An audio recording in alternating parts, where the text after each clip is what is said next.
Right, so we're inviting back some of our previous speakers. So Dan Murray from Clean Chain, and we've got some questions in the Slido for you from your presentation earlier. Alistair, excellent, from Needlerock and GSA Council member. Carl Furman, Carl, excellent, Carl. Carl is Senior Procurement Manager with Monzo. And of course we're inviting Matty back, so Matty Yetta, Chief Sustainability Officer at CGI. Thank you.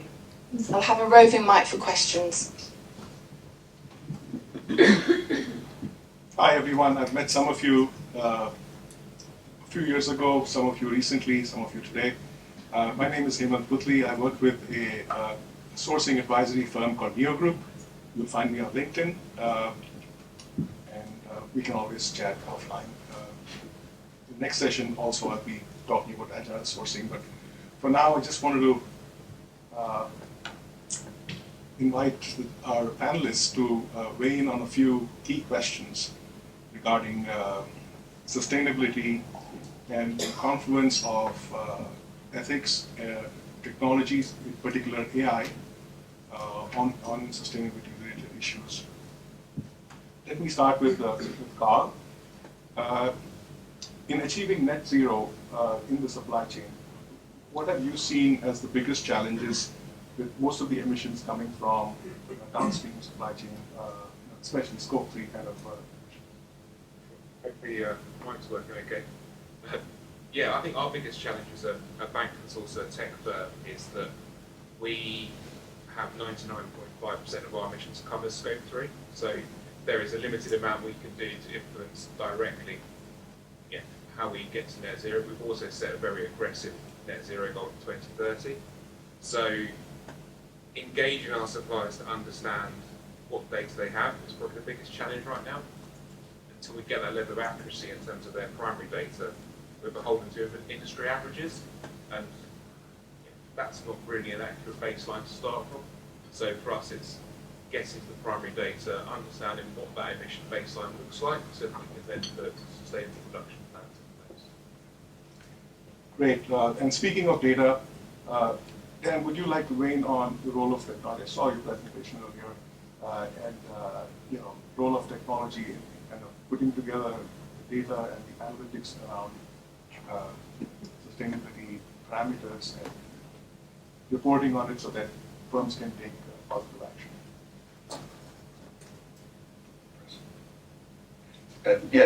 Thank you. I think if I understand the question, so where can data and technology support those sort of initiatives? I think you saw in some of the presentation, for those that were all here, hopefully were here earlier, in terms of how we as an organisation are supporting companies to enable technology that's going to help simplify the process of collection of data. I think technology can be a phenomenal enabler. If we looked at, again, AI bingo, the ability that we have as an industry within the apparel sector to now be able to use AI to data mine, for example, a safety data sheet or a utility bill, which is taking out sort of a fairly significant investment from a facility, taking time away from their day jobs to do that sort of thing. Technology can be used in a really useful way to empower that. I would always caveat that as well, that bad technology can be a disabler. And I've also seen examples of where it's been adopted for the sake of technology. I'm interested, you've probably come to this event 5 years ago, everyone would have been talking about blockchain. And blockchain can be a phenomenal enabler. I mean, there's definitely that ability to get chain of custody, control of products, and authenticate the provenance of a product. At the same instance, if the data going in at the start of that chain is bad, it's only going to be the same when it comes to the end of the chain. So I think technology certainly can be an enabler for some of the challenges we've heard today, collecting Scope 3 data, helping facilities to simplify the process, but make sure you're using it in the right way. Thank you. Matty, just as a segue to that, I think you've been working in the same area as well, regarding technology and sustainability. Your presentation was really very interesting on But in your experience, both in CGI as well as before with the UN, just to Dan's points, when you see particularly AI bingo, which is the topic du jour for a lot of tech firms, including CGI, I'm sure, playing a role in enhancing the work that companies are doing towards meeting their sustainability goals. Yeah, so I think technology, and my colleagues touched on it brilliantly. There's the aspect of data collection. You're actually dealing with big data, complicated data from multiple sources, and you're trying to bring that data and harness and actually interpret that data in a way that it makes sense to several stakeholders. So there's that one element of actually technology can be quite a powerful tool for bringing different types of data sets. There's also, going back to AI, the bit around technology. Now, this is going to be quite controversial. I'm going to try not to make it as controversial as I say it. But the ability to interpret the data and identify patterns and trends, and actually identify inaccuracies, almost asking machines to think like human beings, right? And so, where I think I've found technology quite powerful, especially AI, machine learning, is the ability to train data, historic data, and looking at years and years of data, and asking effectively AI to inform you and provide you with where are the discrepancies. If anything deviates from what you're expecting to see, flag it up so that somebody could actually look into and interrogate the data quite deeply. So I think that's been quite useful for us, and certainly it's been quite useful for our clients.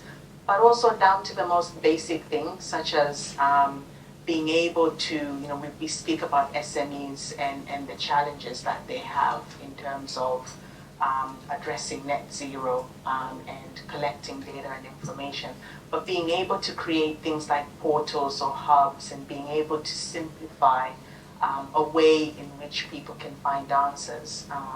Just type in the question and you get a response on how to develop a net zero strategy and plan are some of the things that we've been exploring. Excellent. So speaking of data and data analytics, Alistair, in your experience, you've been working on this maturity index, which is largely based on a lot of data sets. But I'd like to also talk a little bit about the softer issues involved, which is the culture, and what kind of enthusiasm have you seen in the BPO sector, particularly, to embrace sustainability as a North Star, like which basically develop their business strategies oriented towards enhancing the sustainability of their. It's a very good.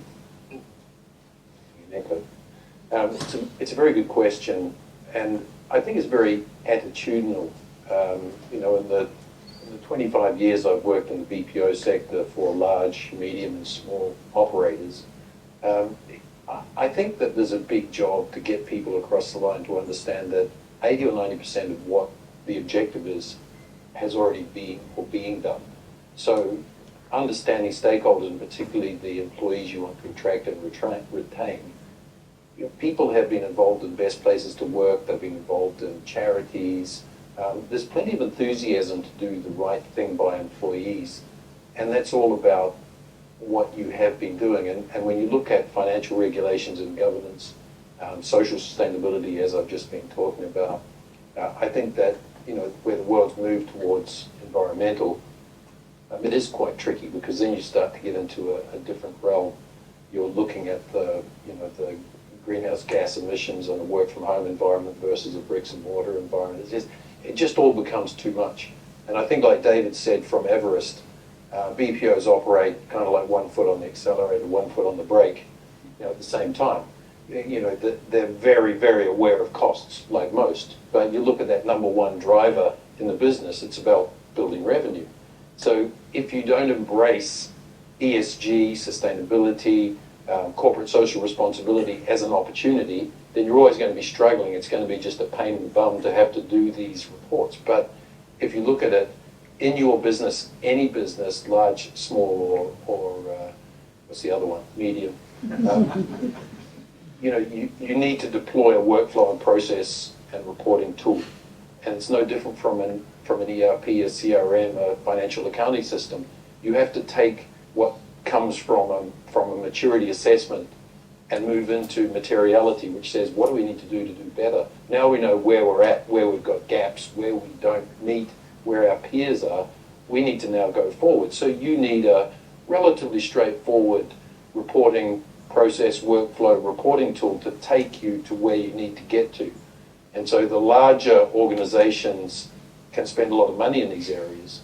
The smaller organizations have the opportunity to do that as well. First step, know where you're at and then move forward. But generally right now the sentiment is, you know, this is just a bit of a pain. Okay. I understand, you know, why some companies and some people in some companies may feel that way. And particularly when you look at the kind of questions being asked in David's presentation, there was a lot of emphasis on ROI, right? Justifying why are we doing this? Why should we do any of this? In my opinion, personally, I think that those are the wrong questions to ask for a company. I mean, do you need another planet, or are you happy with this one? Is that a good enough reason for us to be doing these things? So, long-term thinking is really, you know, the cultural shift to your point, Alistair, the attitudinal shift. In fact, back in July 2022, when we had this symposium at Ravens 8, Gary, if you recall, I presented a survey that we had done among the top IT technology providers. And what we found was that, to a large extent, the checkbox part of it was fairly good. Many of the vendors, they knew what they were doing as far as TCFDs concerned, GHG protocols, all the nice stuff. They were checking boxes. They were well on their way to achieving their goals by a certain time frame, 2030 or whatever. But what was missing was the cultural and attitudinal shift. That had not percolated down to the middle and lower layers of the organization. Sustainability thinking is really fundamentally different from how you think about business in the typical short-termist, you know, quarterly result kind of an approach. So if you're looking for ROI next quarter by, you know, trying to reduce greenhouse gas emissions, it's the wrong way to look at it. So just wanted to, on that note, just talk about in the supply chain, right? We talked about data, we talked about the culture, and how do you, for whenever there is a self-assessment report, for example, how do you verify this, you know, that the data reported by suppliers is indeed real, authentic, accurate?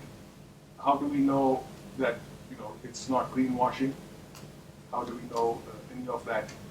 This is an open question to any of the panelists, any of you, all of you, could jump in and answer. And you know, there's a cost to ensuring that kind of auditability or verifiability. And who bears that cost? I can have a Sure. start. So I'm a firm believer that to actually address and achieve the goals that we need to achieve within the supply chain organization, we really need to think about it from an ecosystem perspective, an ecosystem approach. Whether that is culture and embedding it within the DNA, top down and bottom upwards. But that is the same principle also when it comes to data and verification. You know, we've got third-party organizations, EcoVadis, Responsible Business Alliance, Electronics Watch, and several other organizations that operate independently that could act as verifiers of your activities. A good example is in CGI, where we're working with, for example, organizations such as EcoVadis. We don't stop there. We actually, we know we're a platinum accredited organization But at the same time, we still need to test the thinking of whether we're truly platinum. So why not bring in another independent auditing organization? So we've got about 3. They're all sort of looking at our information from different lenses. Now, some people would say that's a cost. Some people would say, well, actually, is that necessary? You know, you've done it. Actually, no, not really. You kind of need to make sure there's that 360 triangulation. So I would say tap into the ecosystem, especially the independent organizations outside your activities, and have somebody almost informing you where they think you are or aren't going wrong. And of course, let's not forget technology as well. Technology is such a powerful tool to sort of verify, audit, and actually validate the information. Contractual clauses are also other areas that could be explored. Making sure, of course, that you're holding people to account and that the information that they are providing you is accurate to the best of their knowledge, and just making sure that they can take accountability for that as well. I think those are a few I can think of. Yeah, I think definitely building on that, perhaps looking at it from a slightly different perspective. For those who looked at my bio, I spent 7 years prior to being at ADEC with an organisation called CEDEX, which was one of the largest sort of social methodologies. It's not a certification, although sometimes misconstrued in that way. And I think definitely self-assessment has a place to play. I completely agree, Matty, in terms of technology can help support that. So what data can be verified. If I gave an example of, on a social audit, you'll look at number of workers and actually where is the facility. So using geolocation, for example, through mobile tech to actually identify where the person's conducting the question from is where they actually are. That's where technology can be an enabler, and that's potentially a good opportunity to save money. I think the other side of it is collaboration. I think you've heard today, on a great initiative by the GSA to bring people together on a common objective. So inevitably, there's going to need to be some verification of data, and that may mean a physical audit. But for a facility or a workplace to have to do that once and then share that data multiple times, there's a lot of savings that can be had from that.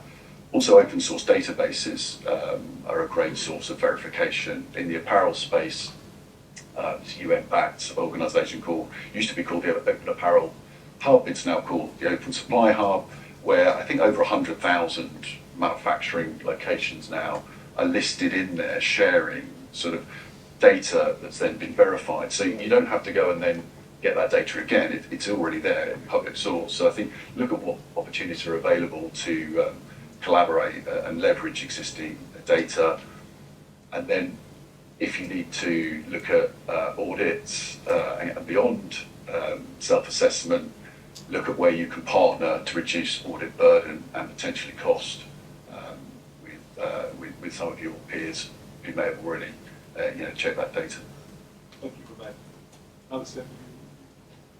I think it's, the audit and verification is a really interesting point, and it's so multi-layered, as you just said, Dan. It's like, there are different ways. I think we need to rely on technology in a lot of cases. That self-assessment is interesting, but if that self-assessment involves you loading up transparent data that's verifiable, the ecosystem, the clean chain type environment where you've got an ecosystem which stores at somewhere in that ecosystem that data, and it's hopefully verified. So things like blockchain now, I understood from a call the other day with ADEC that the cost of placing a receipt on blockchain is now 1/8,000th of the cost as it was 2 years ago. So you've got to see that the efficiency to create data points where everybody can access it means you move away from a lot of that self-assessment. It could be self-assessment and uploading it, but keeping it in pockets is probably not that desirable. But data is in everything we do is absolutely essential. And yeah, physical audits, yes, I mean, they've been with us for years, accounting audits. So, you know, it's, or HMRC, dare I say. Do you have a point of view? Yeah, we've only got one advisor, so I feel somewhat inadequate now. And I also have given the blood mic, so apologies if you can't hear me in the back. Yeah, for us with our, that would be, yeah, that would help. Thank you. I think for us, it's making sure that where possible we can get our advisors to validate that information, especially when we're working with a lot of small tech companies that don't have the resources of an AWS. You know, we can pull our billing data, put it into a platform with our advisors from AWS, and it will immediately spit out our emissions. If you're working with an SME who's 25 people, of which probably 20 of them are software engineers building a platform and growing rapidly, they don't have the capacity to do that. So going beyond that industry average and understanding how they can do it right, do it once, and that all of their clients can then access that information is hugely valuable. So we're just trying to go on an education piece with them, and we're trying to bring the principles of beyond the bottom line of profit. It's that triple bottom line. So it's a concept that's been around from probably the 80s, but that kind of people, planet, and profit as the three tenets of how we value a supplier and how they bring value into our business. But it's still, we're at the infancy of that journey. Excellent. Thanks. Just one more point to add, if I may. I think also just one small thing to remember as well is learning and development. That actually people, organizations make mistakes because they just don't know sometimes how to do it and what to do and how to model or what factors to include in specific calculations. So there's also just something there about learning and development and understanding what you are doing and how to go about it. Great. How are we doing on time? Do we have a... It's left. Fantastic. We walk between everyone and lunch, so it's not I thought there was one more after this. there is. Okay, there are a couple of questions in Slido which I'll read out. So the first question, or not the first question is, how valuable are carbon neutral targets? I think that was inspired by your... So it's a very good question, and it depends who you talk to, I guess, is the answer. So I'll give an example by what I mean. The UK government, for example, through the PPN, which is basically a mandated reporting that organizations have to do, you not only have to report on your reductions, but you also have to demonstrate carbon neutrality as well. So they would like for you to highlight what you're doing to invest in nature and biodiversity and offset the residual emissions as a result of the targets that you would have highlighted you needed to achieve. So I guess it depends on the context. It depends on where you are on your journey, your net zero journey, and how far you are on achieving your absolute emissions reductions and so forth. So it just depends really, and everybody's got a different view on that. We as an organization would do it based on requests, but are we aspiring for carbon neutrality in terms of ahead of absolute emissions reductions? No, our focus is absolute reductions and then rest everything else. You have another question because I have one. Okay. So far we've been talking about a defensive approach. So say, don't do this, don't do that, don't footprint, reduce your footprint, reduce your emissions, reduce this, that. Don't do harm. So we go back to I think it was Hippocrates who said, first do no harm. This is all legal practice. And that's fine. We have to recognize every industry has got a footprint. It's doing some harm. So stop doing that. What about the positive side of it? I think personally that we might be missing out on opportunities to actually reverse negative impact, not just stopping or reduce it, but actually have a positive impact. In all the areas that we talked about under E, S, and G, and beyond. What's the panel think in terms of that? Is it too early to be talking about this?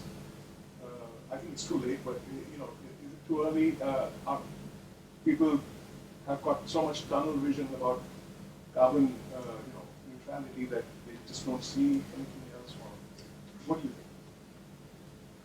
I think that comes down to vendor selection, and as part of the evaluation phase, we're looking at some slightly more creative ideas with our legal team. So obviously there's a Chancery Lane project, inserting those net zero targets in at the early stages, but also taking things like service credits and being a bit more creative with those. So we're toying with ideas such as, don't give us a financial service credit, plant X number of trees if you miss your availability targets. It's those sorts of things. There's an interesting concept that we've stolen somewhat from local government, where actually you can put apprenticeship targets in with long-term contracts, so that actually, if we're going to sign up with you for, especially as a technology company and a bank, it's a sector. STEM is a challenging sector to get people into. You want good people working for you and your suppliers. So we're trying to push suppliers who work with us to commit to bringing people on that journey at a young age through apprenticeships, through education and enablement, hackathons with local schools and things like that, to have a positive impact rather than just expecting them to make it up as they go along. So there's a lot going through my mind with that question. I think to build on the answer there, I think there's one area of sustainability, and a lot of us are now calling it social value. And actually, I think social value speaks to the heart of really having that positive impact on communities, environments, the society at large. And I think that's the beauty of driving your agenda and your strategy with a social value focus and a social impact focus. I think when you look at the E aspect of your strategy and approach, we very much think about it in the context of the proportionate principle, which is very much about caution and not producing emissions and stopping and actually not doing what you harm to the environment effectively. So from an E perspective, you're very much looking at stopping, reducing, actually being quite scientific and demonstrating your activities, including, of course, nature, biodiversity. I think my colleague touched on data, open source data, satellites, and so forth. We're very much from an E perspective looking at the science behind that, whereas from the S perspective, there's very much that opportunity to then focus on the positive outcomes of the opportunities through the social value lens. I think from a BPO perspective, just to give some examples, I think that the work that John and Kerry are doing in impact sourcing, is a tremendous positive impact that's been going on for some time. What it lacks is the currency again that says, how do you choose A from B from C? It all sounds wonderful, and it's a bit of greenwash going on there, because you support charity for a school or a skill pool program, but what does it really mean? And that's where currency becomes important. The other thing I've seen is as interesting is if you're a supplier in a country which is 80% coal-fired, and you know that the company who is wanting to choose your service, if you are a BPO, I'm working with one project where they're building a solar array which is going to provide solar power to drive that large contact center and run its own green power. So that will give them a tremendous advantage. So that's the foot on the accelerator approach. So I do see both in S and environmental, I'm seeing a lot of those initiatives are kicking in. Turning it to a positive impact. Correct. Okay, good. I think we saved some time there. Yeah, so see, that's a positive impact as well. All right, thank you. Unless there's anything more, Kerry? So we have some surplus. Oh, sure, go ahead. Hi, I'm T. Gambold. I'm the founder and CEO of Improvability AI. We are generative AI native. We have based on what we're doing. The reason why we're doing this is because we've heard from every large company that they're trying to get all Scope 3 data, they're spending all their time writing reports, therefore not doing the amazing things they want to be doing. How do you see generative AI and automation, where you can get suppliers who don't really know how to hardly speak English, fill out questionnaires quicker, big impact on some of the things you're going to do? And it goes to everyone who are amazing like me. Everybody has a point of view on this. Yeah, I think it goes back to using technology as an enabler. It certainly reduced the burden within the supply chain. We're using similar technology to data mine safety data sheets. So in the apparel sector, any chemical that comes into a facility has a safety data sheet attached to it.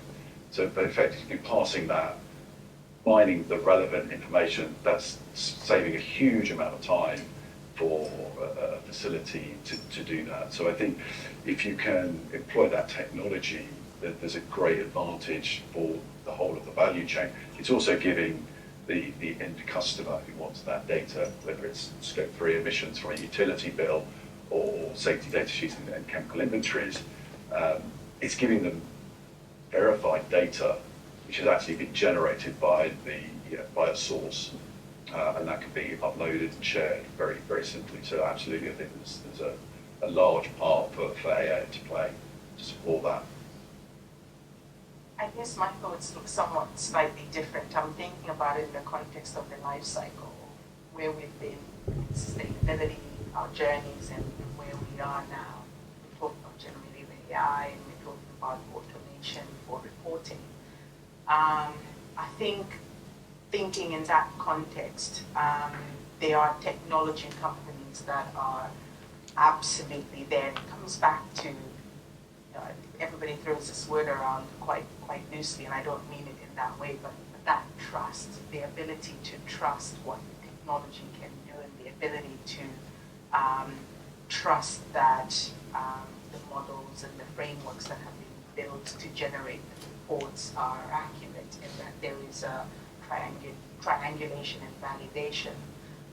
So there's that almost element there, and there's a bit about the journey of where big tech companies like CGI might be very quick to adopt, whereas some other organizations may still just be of that journey of actually just understanding what the report looks like and what sort of standard that should conform to. And there's a bit there again about learning and development, and actually how do we bring those people on that journey, but how do we balance almost the two very different spectrums. So I think there's definitely a role to play for AI in terms of reporting. I think from my perspective, the difference for us is that AI is helping us look at it from more of an activity-based emissions factor.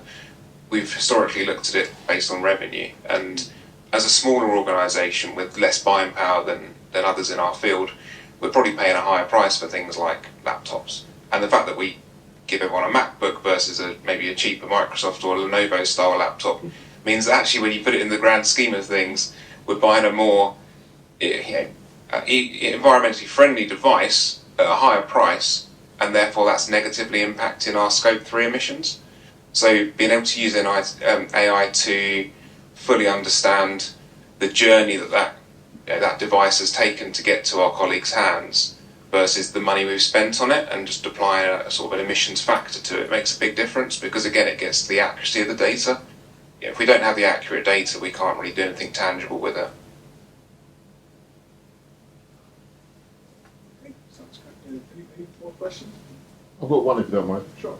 I had 16, but I've put it down to one. From a small business perspective, small and micro business, I think, Carl, you touched on it slightly. Sometimes the ESG components that may be built into an RFP process can be a deterrent to small businesses participating in those tenders. What can big business do and government do to support small businesses still participate and get access to that revenue that may change their business, whilst maybe perhaps supporting you on your Scope 3 challenges? think from my perspective, that's education. And so what we're looking to do with our climate advisors is, yes, we pay for a platform and they do our measurements and all our carbon accounting, but actually when we're rolling out sort of supplier engagement work with them, we're making sure that those suppliers and potential suppliers aren't footing the bill for it. So they're getting the value of the solution that we're paying for. They're being able to understand where they sit compared to their peers and as an industry average. We had a good example quite recently where one of our top 20 emitters turned out to be a small marketing agency with 15 people in a shared office in London. They were disproportionately called out as a big emitter because they were being compared to the Saatchi and Saatchis of the world, and they just weren't on that scale. So using that supplier engagement module, we were able to determine that actually they were way lower in our emissions calculations than they should have been, but they didn't know where to start with that. They had, like I say, there were 15 people, most of which were creatives. They had someone running the business, but this was so far down their priority list, they didn't even realise that their office was carbon neutral. So helping them understand where they're at now meant that we could, one, bring them down a notch from being near the top of our naughty list to actually being able to make some tangible impacts on what they do and how they perceive their travel and things like that. I'm glad you asked that question, because one of the points that I discussed was talking with Dan yesterday about it was, by going through this maturity assessment with Formica and GSA, you've got ability to surface what you're doing with ESG.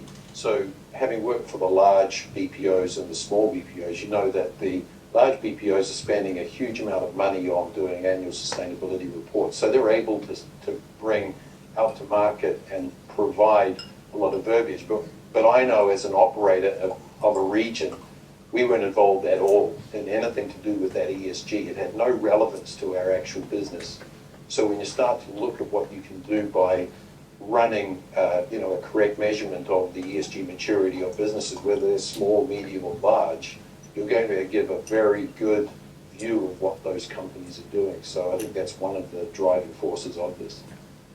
I'll maybe take an example-based approach of something that we are implementing, and I'm just incredibly quite blessed to have Luke and Nat, who are in our team here today. They actually do quite a lot of work around SMEs and supply chain, and one of the things that we've come to realize is whilst large organizations are quite flexible and they're very quick to respond, they've got the resources effectively to address the ask or whatever it is that they may be looking at. We have noticed that SMEs either don't have the resources, they don't have the financial support and so forth. So we have taken a conscious step to develop the resources for those SMEs to tap into at close to nothing really, in terms of giving them the, how do I develop a net zero approach, a net zero strategy, and how do I model to what do I need to do, just anything that you need really to be able to answer questions or to be able to develop your roadmap and so forth. And it also comes back to a resource. If we could afford to hire more people to support SMEs, 1000% we would do that. But leveraging what technology can do for us in terms of creating that pool of resources that SMEs and other stakeholders could tap into is definitely one good example of something that we're taking as CGI. Thank you. About 15 questions about this.